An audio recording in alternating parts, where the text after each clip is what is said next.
인천 세문화의 원전인 도전, 그리고 도전 강독 시리즈 1편으로 나온 천지성공에 대한 내용 알아보고 있는데요.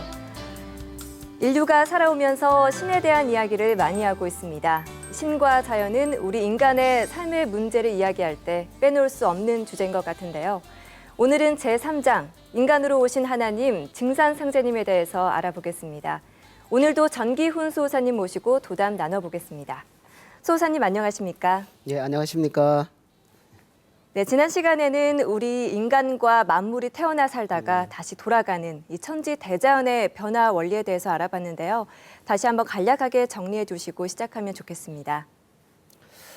예, 지난 시간에 2장 내용 우주의 가을이 오고 있다에 대해서 공부를 해보았죠. 이 우주는 생장염장이라는 가장 기본이 되는 그 법칙으로 돌아가고 있고, 또 우리 삶에 결정적인 영향을 미치는 이 우주 일련이라는 큰 시간의 주기가 있다, 이걸 이야기를 했죠. 네. 이 우주 일련에 대한 소식은 이제 안운산 태상종도사님께서 처음으로 인류에게 선포를 해주신 어떤 진리의 사실 핵심 노른자입니다. 이 12만 9,600년을 한 주기로 돌아가는 대우주 일련 사계절 속에서 인간과 만물은 나고 자라고 성숙을 한다는 거죠. 네. 근데 지금 우리가 살고 있는 이 때는 이제 여름과 가을이 바뀌는 이제 하추 교역기다, 이렇게 이야기를 했죠. 그리고 이때가 되면 그 봄, 여름 선천을 지배해온 그 상극 속에서 발생한 그런 원한의 문제를 전부 이제 털어버리고 이제 상생의 새 질서로 들어가는 그런 것을 의미를 하죠. 근데 이때가 되면 이제 여름의 뜨거운 불 기운과 그 다음에 가을에 차가운 금 기운이 충돌을 하기 때문에 이걸 이제 어려운 말로 화극금이라 그랬죠. 네. 그래서 그로 인해 발생하는 가을 천지 대개벽, 이것을 무사히 넘어가기 위해서는 이제 중앙 토자리에 계시는 상제님께서 인간 역사에 들어오시게 된다, 이런 말씀을 드렸습니다. 그래서 이 상제님의 진리를 만나야만 이 모든 70억 인류가 앞으로는 가을 세상으로 들어갈 수가 있다, 이렇게 먼저 정리를 하고 시작했으면 좋겠습니다. 네, 알겠습니다. 인간은 예로부터 이 행복을 갈구하는 기도를 하느님께 드려왔잖아요. 근데 이 하느님은 실제로 존재하는 건가요? 근본적이면서도 어려운 질문이죠. 네. 예. 인간은 자기 행복을 위해서 하느님께 이렇게 기도를 해왔죠. 그죠? 그리고 어떤 뭐 위기 상황에 처하면 아이쿠 하느님, 뭐 하느님을 자기도 모르게 찾잖아요. 네. 또 뭐 전쟁에 나가게 되면 뭐 살아서 돌아올지 죽어서 돌아올지 모르는 그런 때가 되면 이제 하느님께 기도를 합니다. 자기 자신의 노력도 중요하지만은 보이지 않는 그 하느님의 가호의 손길이 있다는 것을 우리 인간들은 본능적으로 알고 또 그거를 체험을 해왔다고 봅니다. 그래서 이제 그런 은혜를 받으면 거기에 감사하는 어떤 이런 문화도 이렇게 만들어지게 되고요. 그 다음에 또 많은 구도자들이, 진리를 탐구하는 구도자들이 기도하고 명상하고 수행을 하면서 이 만물의 실상, 만물의 그 본질 세계를 이렇게 들여다보고 체험을 하면서 그 속에 자리 잡고 있는 하느님의 존재를 이야기를 하고 있습니다.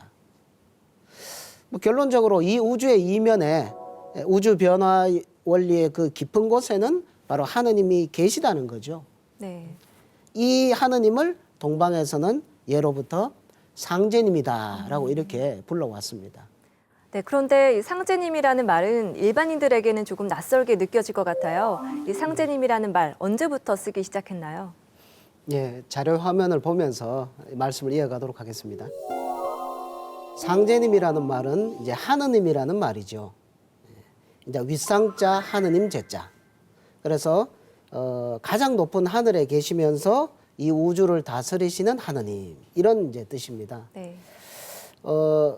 한글이 창제된 것이 지금부터 한 600년 정도 되죠.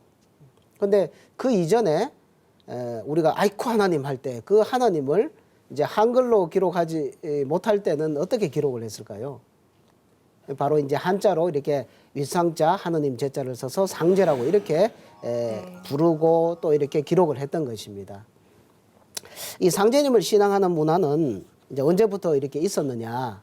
이제 가까이 있는 대한제국 때부터 이제 더듬어 볼 수가 있거든요.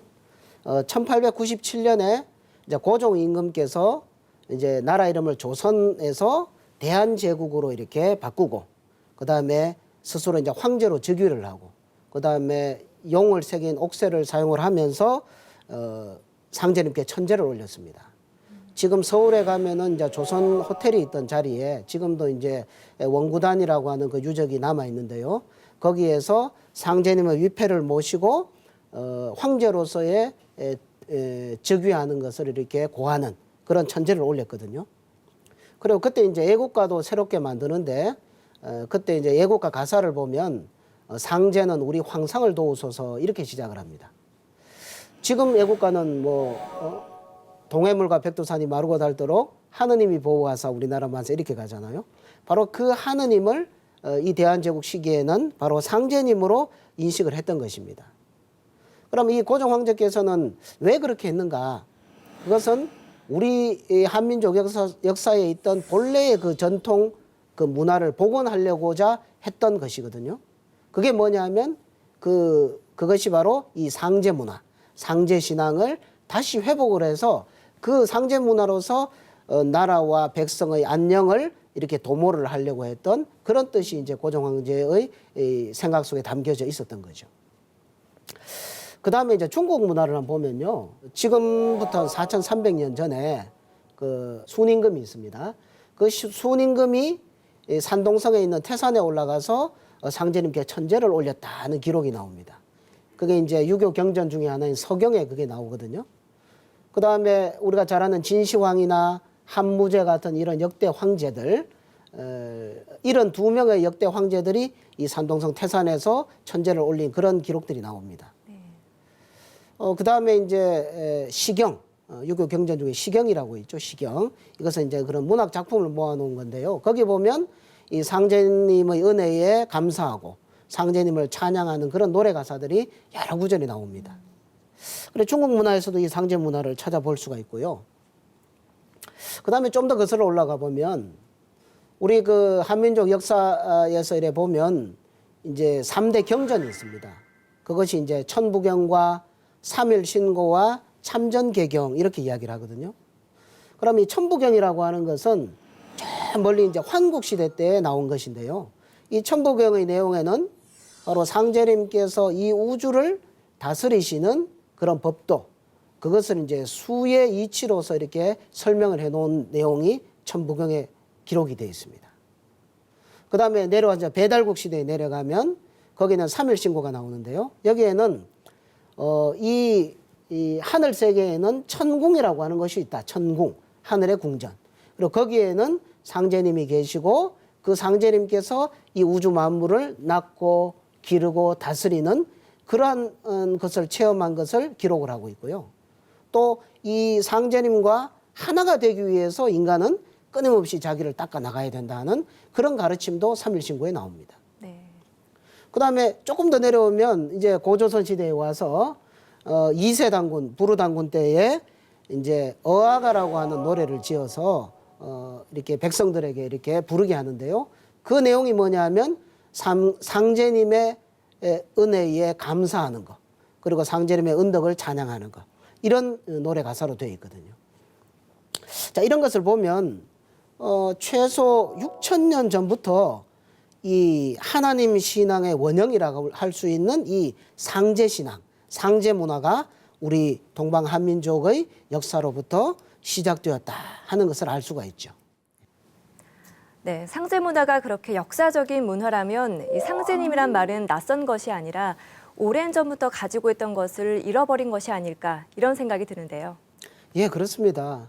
이것은 뭐 낯선 게 아니고 그동안 땅속에 묻혀 있어서 알지 못하던 문화의 뿌리다라고 이렇게 이야기를 할 수가 있겠습니다. 사실 그 자취들은 참 많거든요. 이 상제 문화의 대표적인 그 문화 의식이 이 제천 문화, 천제라고 그러죠. 하늘에 계신 상제님께 제사를 지내던 그 문화, 천제 문화인데요. 요즘 강화도 마리산의 참성단, 네. 우리 뭐 전국체전할 때 거기서 성화도 체화하고 그러잖아요. 이 마리산 참성단을 이제 유네스코 세계문화유산으로 등재를 해야 된다 이런 이야기를 하시는 분들이 많아요. 근데 이게 마리산 참성단이 뭐냐 하면 약 4,300년 전에 초대 당군 왕검께서 바로 나라의 안녕과 백성의 이 안녕을 기원하던 그 천제를 올리던 바로 그 제천단입니다. 천제 문화의 의식을 이렇게 거행하던 그런 성지거든요. 그다음에 또 20세기 초부터 이렇게 발굴이 된 홍산문화라고 들어보셨습니까? 홍산문화. 예. 만주 일대에서 20세기 초부터 발굴이 되어가지고 세계 고고학계를 깜짝 놀라게 한 제5의 문명. 이것은 약 9,000년 전까지 거슬러 올라가는 그 인류 최고의 시원 문명이라고 합니다. 중국 학자들은 이 문화를 이렇게 발굴을 하면서 이걸 어떻게 문화 코드를 해석을 할 수가 없어서 그냥 신비의 왕국이다라고 이렇게 표현을 하고 있거든요. 근데 이것이 이제 중국 황하 문명과는 너무 이렇게 차이가 나니까 이것을 해석을 못 하는 거예요. 근데 이것을 파내면 파낼수록 오히려 동방 문화권과 직접적으로 연계되어 있는 이런 증거들이 자꾸 나오는 겁니다. 그래서 지금은 중국에서도 더 이상 밝히기를 꺼리고 있는데요. 이 만주의 그 요하 일대에서 발굴된 이 홍산 문화에서 지금부터 5,500년 전에 축조된 초대형 그런 제단이 발굴이 되었습니다. 제단. 네. 그러니까 제천단이죠. 중국 학자들도 이 제천단을 이제 북경에 있는 청나라 시대의 그 천단의 원형이다. 이런 것을 인정을 하고 있거든요. 그런데 이 구조를 가만히 보시면 이것이 이제 천원 지방의 형태로 되어 있습니다. 천원 지방. 이제 하늘 천자에 둥글 원자, 그리고 땅지자에 이제 모방자, 반듯할 방자죠. 그러니까 그냥 제단을 만든 것이 아니라 하늘의 제사를 지낼 때는 하늘의 그런 덕성을 그대로 본떠서 이제 둥글고 원만하게 제단을 이렇게 만들고요. 그다음에 땅에다 제사를 지낼 때는 땅의 덕성을 그대로 본받아서 네모 반듯한 그런 제단에다가 제사를 지냈다는 거죠. 그러니까 이 마리산 참성단도 역시 그런 형태로 되어 있고요. 북경 천단도 그렇게 되어 있고 홍산 문화에서 발굴된 이런 제천단도 마찬가지로 이렇게 같은 이 형태로 이렇게 되어 있다는 것을 우리가 알 수가 있습니다. 이것은 이 상제님께 제사를 올리는 이 천재 문화가 아주 오랜 시간 거슬러 올라가서 인류 문명의 기원과 함께 한다는 것이 이제 고고학적으로 발굴되었다고 이야기를 할 수가 있습니다. 뭐 이 외에도 이제 세계적으로 보면 뭐 이집트의 피라미드, 또 메소포타미아 문명의 이런 그 지구라트, 또 마야나 잉카 문명의 거대한 신전들, 피라미드들, 그다음에 북미 인디언들이 만든 그 몽크스 마운드라고 하는 거대한 흙으로 축조한 그런 제천단, 이런 유적들이 참 세상에 많이 남아 있거든요. 네. 이것이 바로 수천 년을 이렇게 넘어와서 이 천재 문화, 상제 문화가 인류 문화의 원형이다. 그리고 인류 정신세계의 고향이다라는 것을 이제 우리들에게 말없이 지금도 이렇게 전해주고 있는 흔적들이라고 보겠습니다. 네, 그 오랜 시간 동안 천재를 통해서 이 상제님을 신앙해 왔다는 것이 정말 놀랍습니다. 그런데도 우리가 아직 그동안 모르고 살아왔다는 것이 더 충격인데요. 상제 문화가 잊혀진 지는 얼마나 됐나요? 가까운 조선시대에도 이런 문화가 많이 남아 있었습니다. 그 임진왜란기에 그 이순신 장군을 청거한 그 서해 유성룡 선생이 있죠. 네. 그분이 이제 이순신 장군에게 이제 글을 이렇게 써주는데 이런 내용이 나옵니다. 제가 한번 읽어보겠습니다. 네. 깊은 밤 어둠 속에서 상제님께서 내게 임하시네. 방 안 깊숙이 홀로 있는 곳에도 신명히 살피고 계신다네. 삼가고 두려워하여 상제님의 법칙대로 따를지어다. 이 마치 참 뭐 자신이 깨달은 어떤 그 상제님의 세계를 이순신 장군에게 전해주는 그런 마음이 이렇게 느껴집니다. 또 아까도 그런 말씀을 드렸지만 대한제국 애국가에도 그 민영환 선생이 처음 그걸 작사를 하셨거든요. 첫 구절이 상제는 우리 황제를 도우소서 이렇게 시작을 합니다. 첫 구절이. 그러니까 나라와 백성의 번영이 어디서 출발하느냐? 바로 상제님으로부터 출발한다. 하는 이 상제 문화의 인식이 아주 여실히 이렇게 반영이 되어 있는 것입니다. 그러면 이게 이런 문화를 우리가 까맣게 잊어버린 건 따지고 보면 그렇게 멀지가 않죠. 네. 참 중요한 것은 이제 이 우주가 가을 문명으로 이렇게 들어서려고 하는 이때에 가을이 되면 모든 것이 뿌리로 돌아가지 않습니까? 그래서 뿌리 기운으로 열매를 맺는다 하는 이런 그 대자연의 섭리를 생각을 해보면 우리의 잃어버린 그 뿌리 문화를 되찾는 것. 이것이 우리 개인으로나 한 국가로 보나 성공의 절대적인 문제가 된다 하는 이것을 우리가 크게 알아야 된다는 것을 말씀드리고 싶습니다. 네. 오랜 옛날부터 인류와 조상님들이 신앙해온 하느님이 상제님이라고 하셨습니다. 그렇다면 이 상제님은 어떤 존재인지 구체적으로 우리가 어떻게 받아들여야 할까요? 예, 보통 우리가 하나님, 상제님을 생각을 할 때 두 네. 가지 그림을 그리는 것 같아요. 하나는 이제 형체는 알 수 없지만 무소부재하신, 그죠? 무소부재하신 그런 그 하나님으로 그림을 그리는 경우가 있고요. 또 하나는 효녀 심청이를 구해줘라 이렇게 용왕에게 명령을 내리시는 그런 인격적인 상제님 그런 그림으로 이렇게 두 가지 그림을 그리는 것 같아요. 이것은 이제 딱 두 가지로 이렇게 구분해서 말하기는 어렵지만 뭐 이런 무형의 하나님은 이제 서양 문화에서 많이 그림을 그리고요. 그 다음에 이런 인격적인 상제님의 모습은 동양에서 많이 그린다고 봅니다. 그런데 우리 동방 문화의 그 하나님관을 이렇게 보면 이 두 가지가 온전하게 이렇게 잘 이렇게 설명이 되고 있는 것을 알 수가 있습니다. 네. 결론적으로 말씀드리면 그것을 삼신과 삼신상제님이다 이렇게 이야기를 하거든요.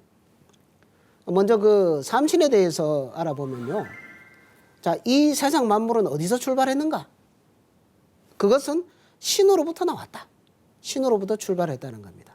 그래서 이 신이 모든 만물의 근원이고 존재 근거다. 이런 이야기를 해요.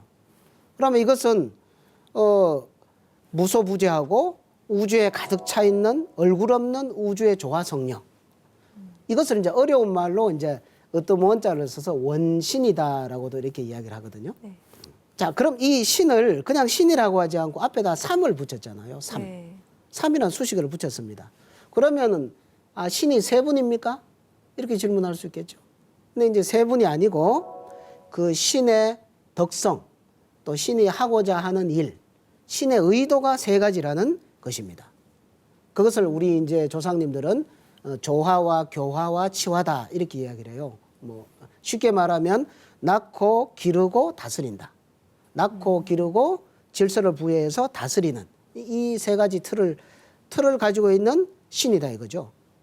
그래서 세 가지 변화의 도를 쓰시는 얼굴 없는 조물주 이렇게 이제 삼신을 표현을 할 수가 있겠습니다. 네. 또 이 삼신은 우리가 삼신을 인식을 하려 그러면 자기 모습을 드러내야 되잖아요. 네. 그런 삼신께서 자기 모습을 드러낼 때 그것은 하늘과 땅과 인간으로 자신의 모습을 이렇게 드러내신다. 이렇게 이야기를 합니다. 그래서 이 삼신이라는 이 호칭 여기에는 신을 이해하고 또 체험하고 또 그것을 표현할 수 있었던 우리 조상님들이 신에 대해서 깨달은 위대한 깨달음이 거기 압축이 되어 있다. 이렇게 우리가 생각을 할 수가 있거든요. 이 삼신을 이야기했습니다. 네. 무형의 삼신. 그다음 두 번째로 이 삼신 상제님인데요. 이런 그 만물의 근원이 되는 삼신과 음양으로 딱 하나가 되어 가지고 그 삼신의 조화를 그대로 쓰시는 인격적인 상제님. 네. 이걸 삼신 상제님이라고 그랬거든요. 그러니까 삼신과 하나가 된다 그래서 삼신일체 상제님. 줄여서 삼신 상제님. 더 줄여서 그냥 상제님. 이렇게 했던 겁니다. 이 실제 사람의 형상으로 이 우주를 통치하시는 그런 통치자 하나님이죠.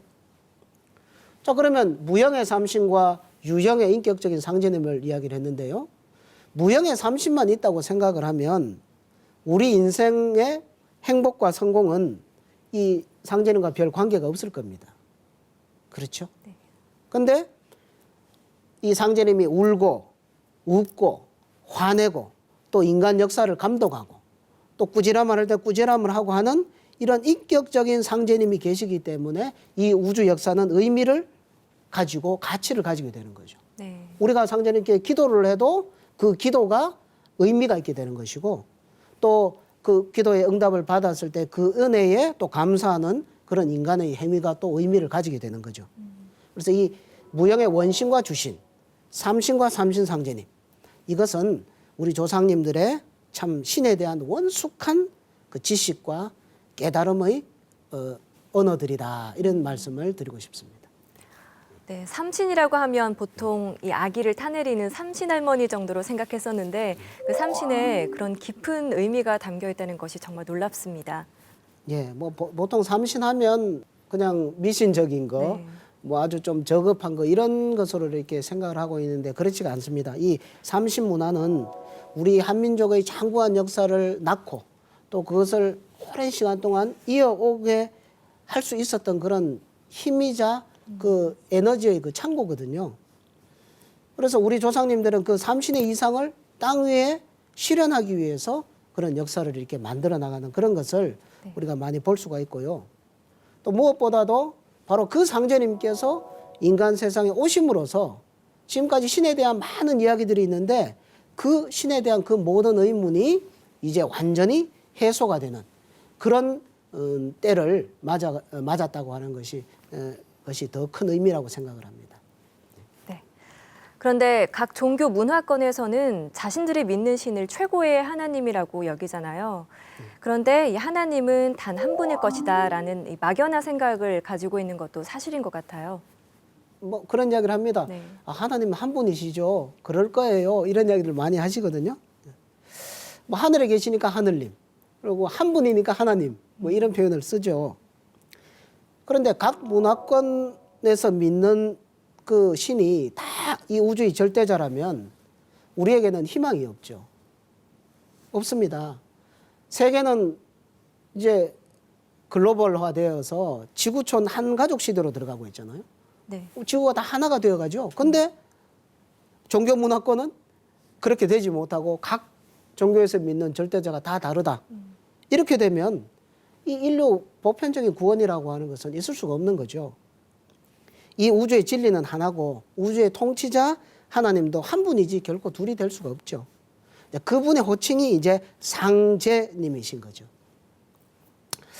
이 한 분뿐인 이 절대자 하나님이 그 지역 문화권에 따라서 이렇게 다르게 불리면서 호칭이 달라지다 보니까 다른 절대자로 이렇게 굳어져 버린 것이 사실 그 내용의 실상인데요. 네. 예를 들어 보면 기독교에서 구세주, 메시아라 그러죠, 메시아. 네. 메시아가 오시기를 기다리잖아요. 그다음에 불교에서는 미래에 오시는 구원의 부처님을 미륵이라고 합니다. 미륵. 그 원래 그 범어로는 마이트레아라고 하죠. 마이트레아. 그러면 이 메시아와 기독교의 메시아, 불교의 마이트레아가 있는데 다 다른 분으로 생각을 하잖아요. 그런데 언어학자들이 이걸 연구를 해보니까 이 두 말이 같은 어원에서 나왔다. 그것은 메테아, 태양을 숭상하는 태양신을 뜻하는 네. 메테아에서 나왔다는 것을 밝혀내고 있거든요. 그러니까 이 신앙의식이 언어의 장벽을 넘지 못해가지고 다른 구원관을 이렇게 용납을 하지 못하고 오히려 통일 문명을 이렇게 이루어 나가는데 오히려 장애가 되고 있는 이런 것을 우리가 오히려 발견을 할 수가 있습니다. 네. 그럼 상제님께서 여기에 대해서 이렇게 정리를 해주시는 말씀이 있거든요. 천지성공에 나오는데 같이 네. 한번 읽어볼까요? 네. 알겠습니다. 114쪽을 보시면 같이 한번 읽어보죠. 예수를 믿는 사람은 예수의 재림을 기다리고 불교도는 미륵의 출세를 기다리고 동학신도는 최수훈의 갱생을 기다리나니 누구든지 한 사람만 오면 각기 저의 스승이라 하여 따르리라. 예수가 재림한다 하나 곧 나를 두고 한 말이니라. 공자 석가 예수는 내가 쓰기 위해 내려보냈느니라. 고 말씀해 주셨죠. 자, 어떤 성도님은 이 말씀을 읽고서 진리가 완전히 깨졌다는 그런 말씀을 하시더라고요. 그래서 상제님께서는 이 말씀을 통해서 상제님 당신님이 과거, 현재, 미래를 관통하는 우주의 원 하나님, 원래 하나님이라는 것을 명확하게 밝혀주고 계십니다. 그래서 각 지역 문화권으로 이렇게 나뉘면서 언어의 벽에 갇혔던 그런 장벽을 다 허물어뜨리는 그런 아주 중요한 그런 결정적인 말씀이라고 생각을 합니다. 네, 분명 하느님은 한 분이실 것 같습니다.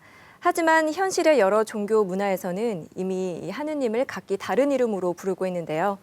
각 종교에서 원 하나님이 계신다는 것을 모르고 있다면 너무 절망적인 거 아닌가요? 그렇죠. 네. 근데 실제로 그 종교 문화를 들여다보면 우선 그 불가에서는 그 앞으로 오시는 미래의 부처님, 미륵 부처님께서 앞으로 인간으로 오신다는 이야기를 하고 있습니다. 말법 시대가 되면 우주의 중심 하늘인 도솔천, 그걸 중천이라고 하는데요. 네. 상중하할 때의 중이 아니고 원의 중심할 때 그 중심, 센트럴 헤븐이라고 하죠. 그 중심 하늘, 그 사령탑이 되는 그 도솔천에 천주님이 계신다. 그 미륵 부처님이 바다에 둘러싸인 나라에 오신다 하는 그 내용이 화엄경에도 기록이 되어 있습니다. 이 미륵 부처님은 혁신불이고 모든 걸 혁신한 혁신불이고 대의왕이다.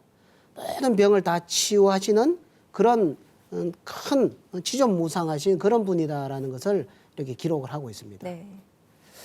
기독교 문화에도 보면 예수님께서 전한 복음이 뭐냐면 하늘에 아버지가 계신다라고 하는 아버지 복음을 이렇게 전하셨죠. 아버지, 아바 아버지 하시고 그다음에 앞으로 하나님의 왕국이 건설된다. 킹덤 오브 갓. 그런데 이 하나님의 왕국은 사실 알고 보면 아버지께서 직접 인간 세상에 오심으로써 건설되는 것이거든요.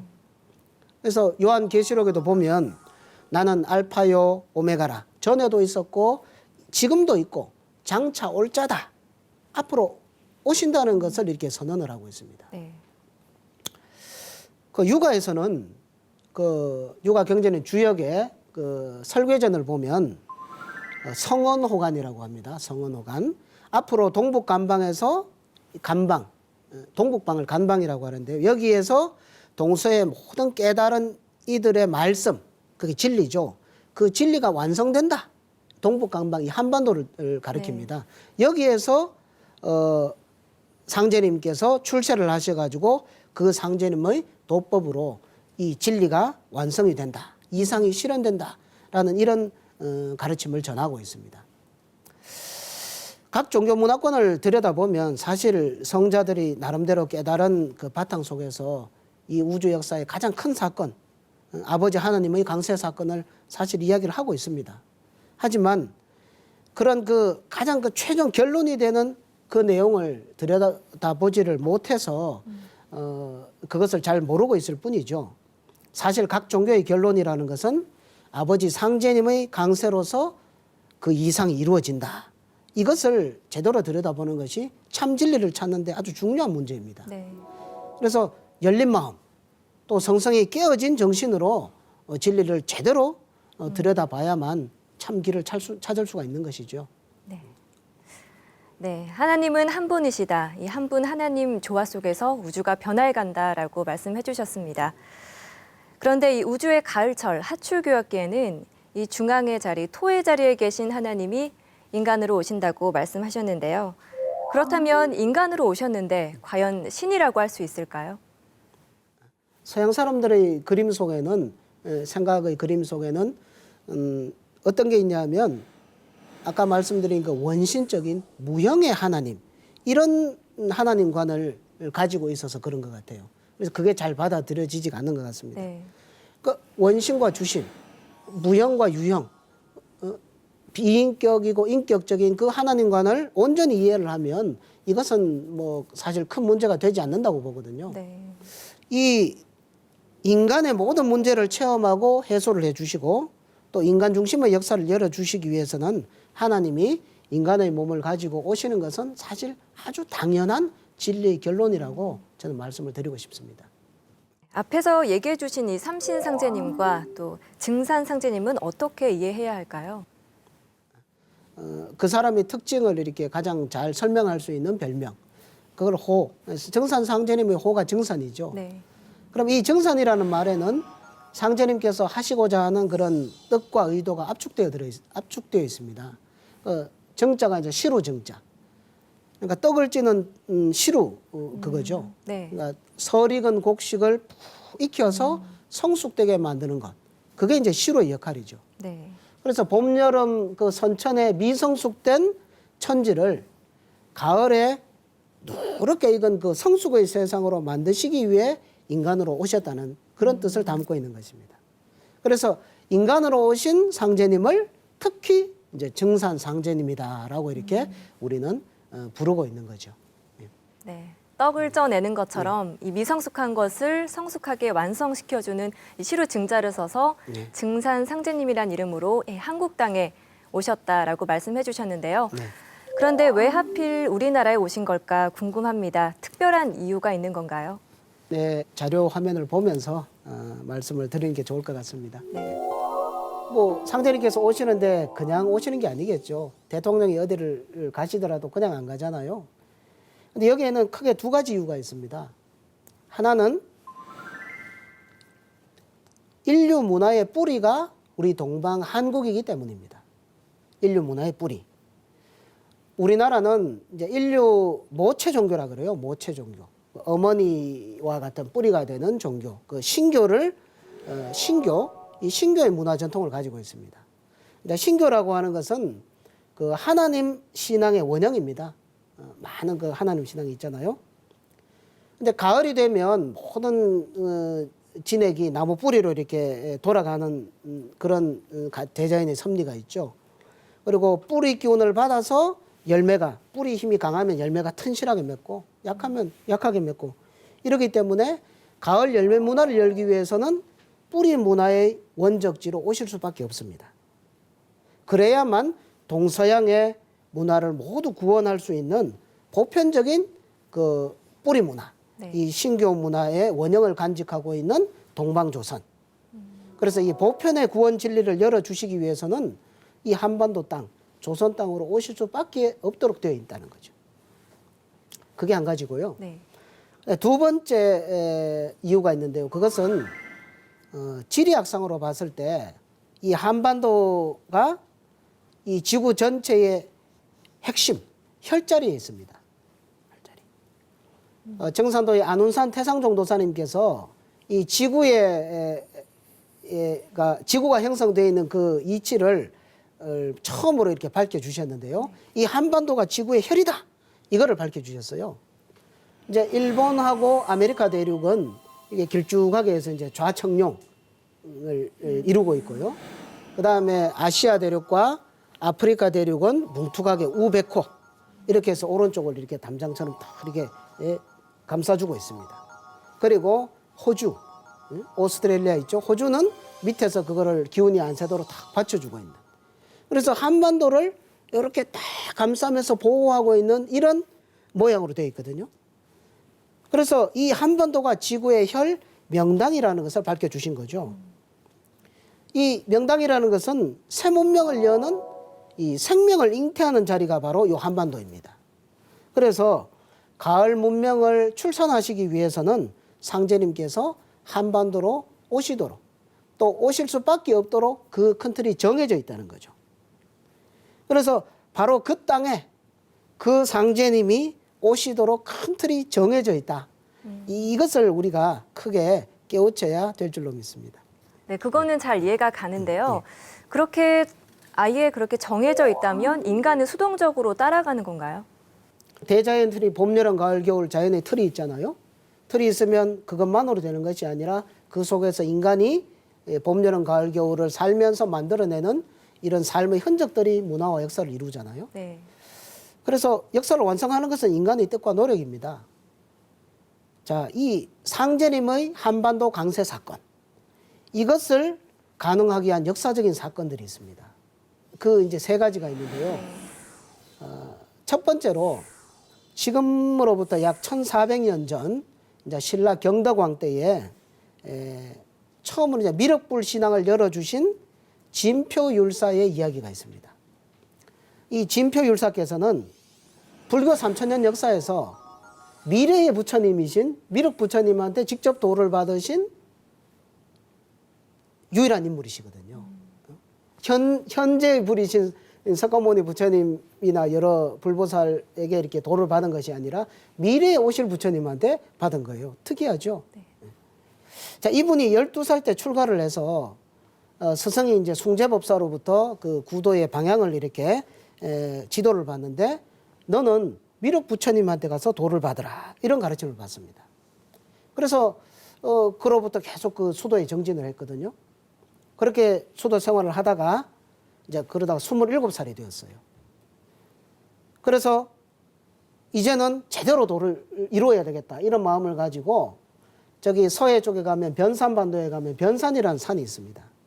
거기 가면 이제 의상봉이라고 하는 그 안반으로 되어 있는 그런 봉우리들이 있는데 거기에 이제 낭떠러지에 이렇게 한 공간이 이렇게 수행을 할 수 있는 그런 공간이 되어진 곳이 있어요.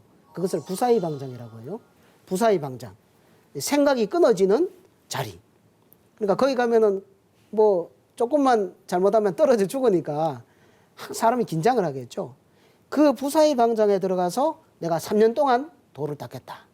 그런데 아무런 수기가 없어요. 아무런 영험이 없는 거예요.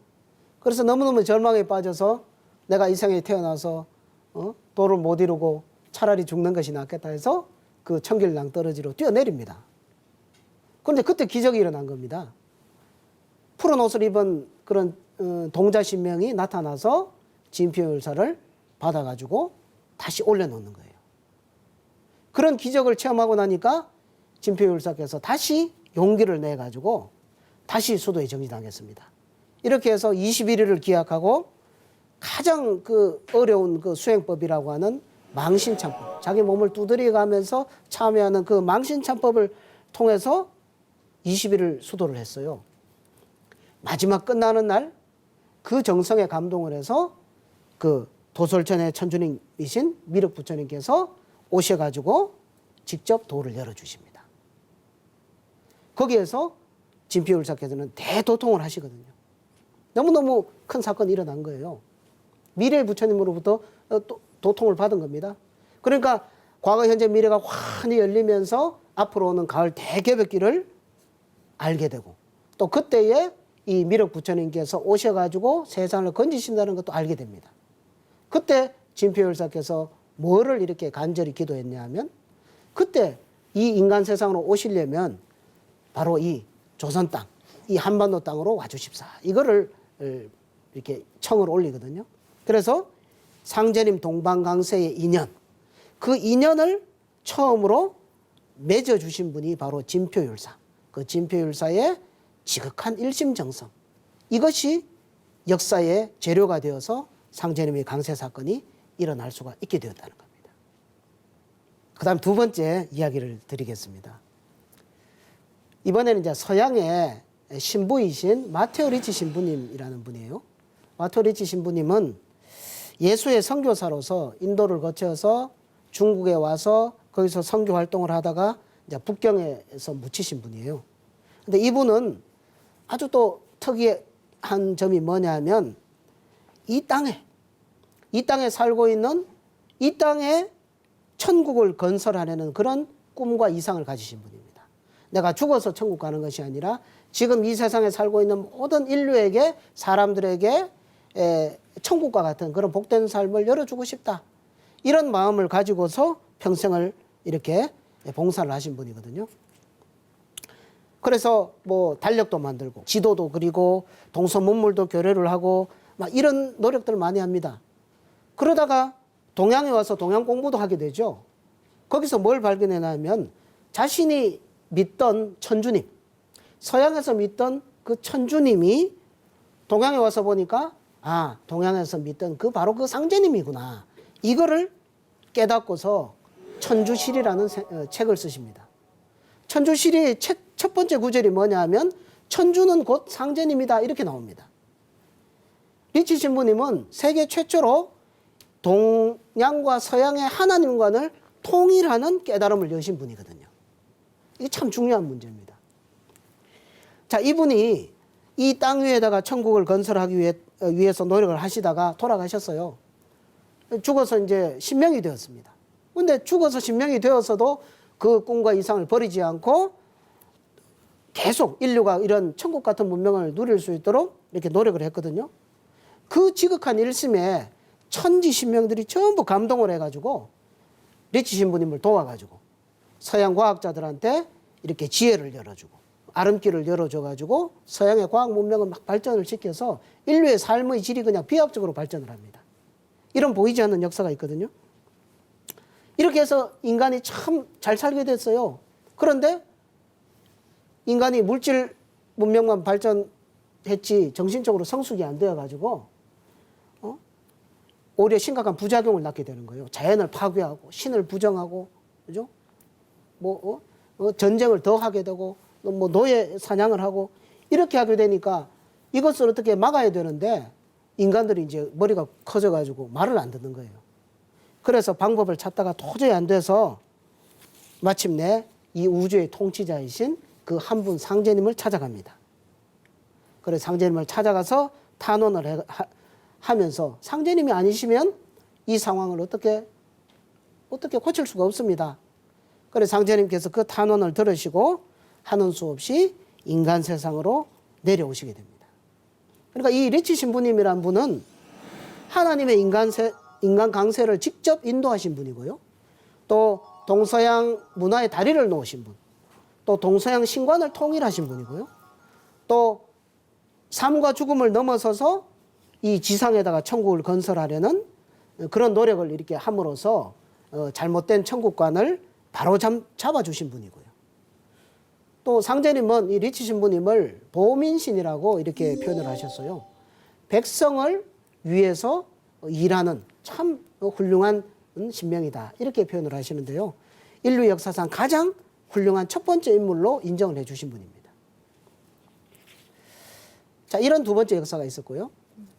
그다음 마지막에 세 번째는 자, 상제님께서 인간 세상으로 이렇게 행차를 하십니다. 강세를 하시는데 그 행차를 예고하는 사건이 있었거든요. 네. 예고. 상제님의 강세를 예고하는 사건이 뭐냐 하면 최수훈 대신사께서 창도하신 동학의 사건입니다. 동학.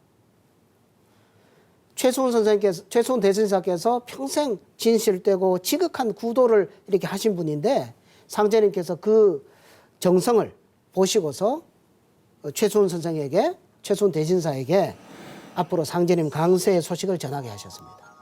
그게 1860년 4월 5일에 있었던 천상문답 사건이거든요. 천상에 계신 상제님과 문답을 한 거예요.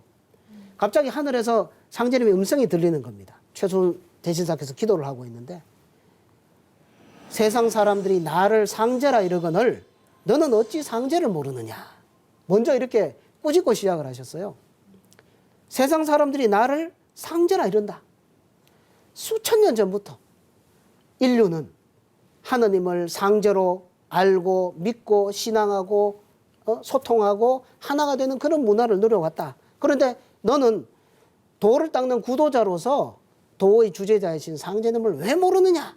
이렇게 엄중히 꾸지람을 먼저 주시고 난 다음에 그 다음에 주문을 받아라. 대도를 펴라. 그러면서 동학 주문을 내려주세요.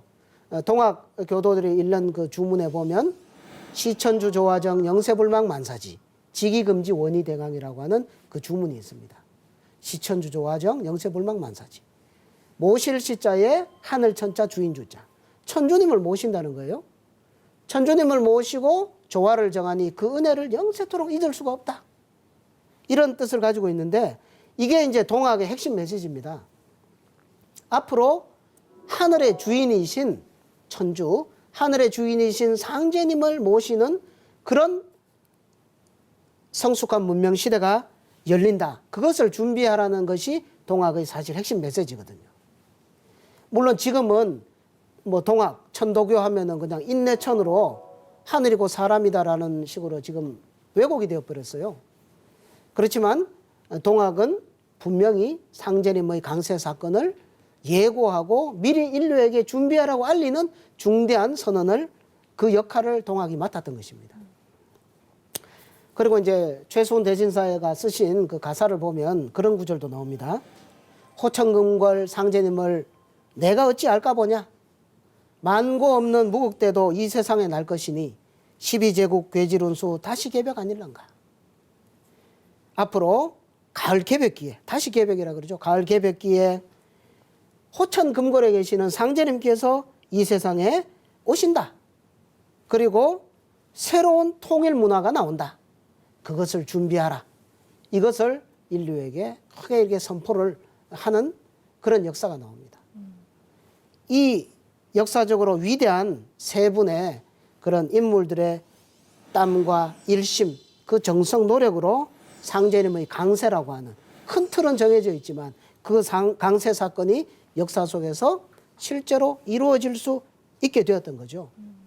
우리는 이 인간으로 오신 상제님을 만난다는 거, 이것은 모신다는 거, 이것은 이 선천말대에서 가장 영광된 성공, 천지 성공으로 가는 위대한 만남이다 라고 저는 그렇게 말씀을 드리고 싶거든요. 네. 진표율사, 또 마테오 리치 신부님, 또 최수훈 대신사, 이런 분들의 그 삶을 보면서 우리는 그 위대한 만남, 상제님과의 위대한 만남에는 이런 분들과 같은 참 순수하고 지극한 일심 어린 마음이 있어야 되지 않겠는가, 이런 것을 교훈으로 생각을 해봐야 된다라고 생각을 합니다. 네, 증산 상제님의 강세에 그런 역사적인 준비 과정이 있었다는 게 정말 놀랍습니다. 마치 대서사시를 보는 느낌이었는데요. 그러면 인간으로 강세하신 증산 상제님은 그 생애는 어떠하셨고 또 어떤 일을 하셨습니까? 예, 상제님께서는 약 140여 년 전 1871년 9월 19일 날 전라도 고부 갱망리에서 탄광을 하셨습니다. 자, 인간의 육신을 쓰시기 때문에 인간의 성장 과정을 이렇게 쭉 거치셨지만 어릴 적부터 이렇게 비범함을 보이신 이야기들이 도전에 많이 나오거든요. 하나의 예를 들면 이제 어린 시절에 이제 성부님께서 이제 훈장을 드렸어요. 네. 황준재라는 훈장을 드려서 이제 글을 가르치려고 했는데 어린 상제님께서는 공부할 생각을 안 하시는 거예요. 그래서 자꾸 공부를 하라고 그러니까 이제 천자문 책을 이렇게 펴면서 이제 하늘 천자와 땅 지자를 뭐 집이 울리도록 이렇게 큰 소리로 읽으시고는 하늘 천자의 하늘 이치를 알았고 땅 지자의 땅의 이치를 알았으면 되었지 더 배울 것이 어디 있습니까? 이런 말씀을 하세요. 자, 어린 상제님의 그 말씀이에요. 소년 상제님. 자, 하늘과 땅에 대해서 얼마나 알았는가? 하늘과 땅에 대해서 제대로 깨우치면 그것이 진정한 공부의 전부다. 이것을 말씀해 주시는 거죠. 그냥 뭐 상제님의 외침으로 볼 것이 아니라 우리에게 던져주는 말씀이라고 저는 생각을 합니다. 네.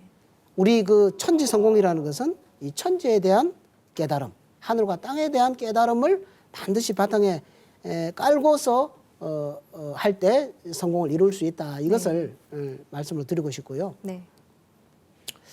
또 어린 시절에 이제 시를 지으신 내용이 있어요. 그게 뭐냐면 멀리 뛰려 하니 땅이 꺼질까 두렵고 크게 소리치려 하니 하늘이 놀랄까 두렵구나. 이런 시를 지으셨어요. 이제 이 시를 읽어본 어른들이 보니까 깜짝 놀라죠. 어떻게 이런 시를 지을 수 있는가.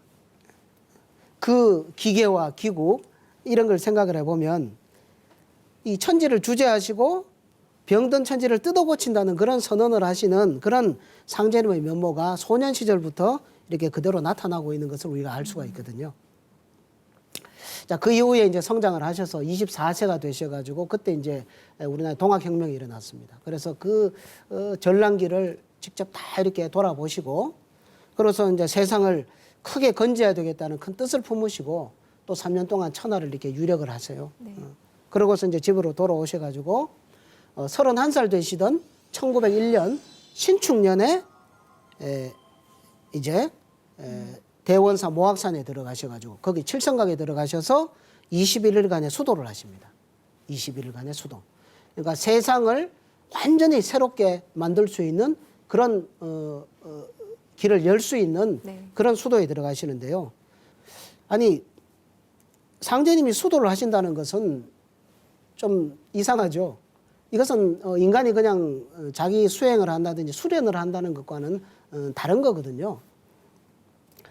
이게 어떤 의미를 가지냐면 상제님께서 이제 이 천지 살림을 인간 세상에 내려오실 때 만조백관에게 맡겨놓고 이렇게 내려오셨는데 이제 인간으로 오신 인간 상제님께서 이 지상 위에서 이 우주를 다스리는 그 조정을 이 지상 위에다가 여신다는 의미를 가지고 있습니다. 그래서 이것을 이제 단순한 도통의 문제가 아니라 천지 대시문을 여신다 이렇게 이야기를 하거든요. 앞으로 오는 가을 문명은 이것을 인존 문명이라고 해요. 네. 신이 중심이 아닌 인간 중심의 문명. 그래서 그 성숙한 인간이 되는 길, 그것을 인간의 육신을 쓰신 상제님께서 직접 그것을 몸소 보여주심으로써 인간이 상제님과 같은 그런 경지까지 올라갈 수 있는 그 길을 활짝 열어주신 그런 은혜로운 사건이 사실 상제님의 이 중통인의 대도통 사건이라고 우리 그렇게 이것을 들여다봐야 된다고 봅니다. 네.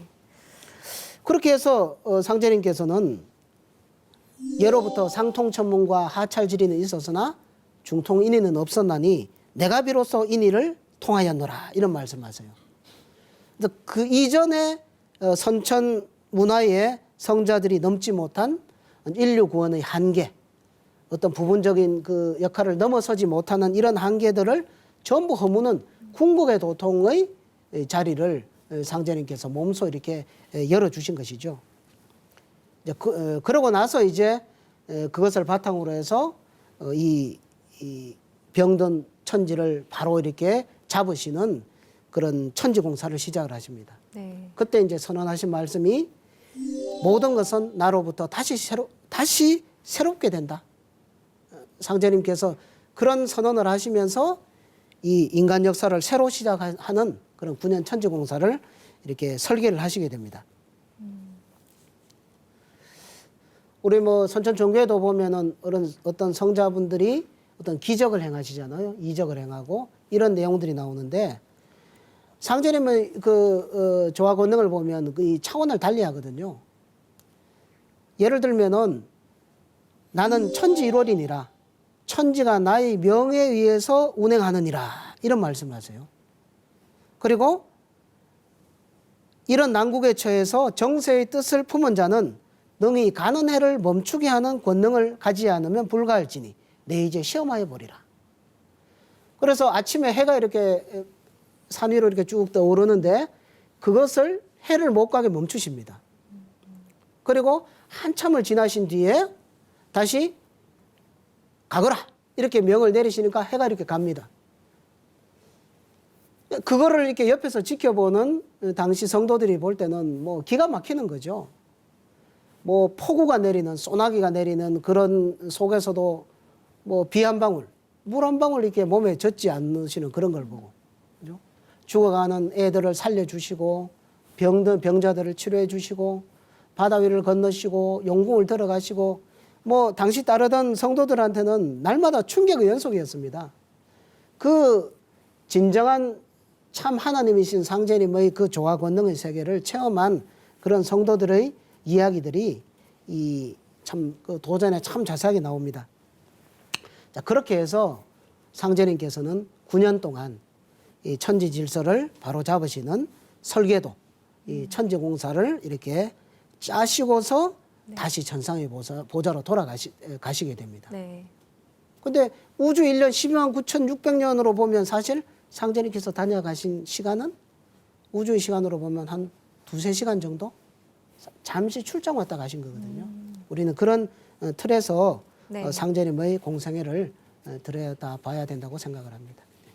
네, 원 하나님이신 증산 상제님께서 이 우주의 여름철에서 가을철로 바뀌는 때에 이 인간 농사를 추수하기 위해서 인간으로 강세하셨고 이 천지공사라는 새로운 역사의 설계도를 짜놓고 가셨다. 이렇게 정리해 볼 수 있을 것 같습니다.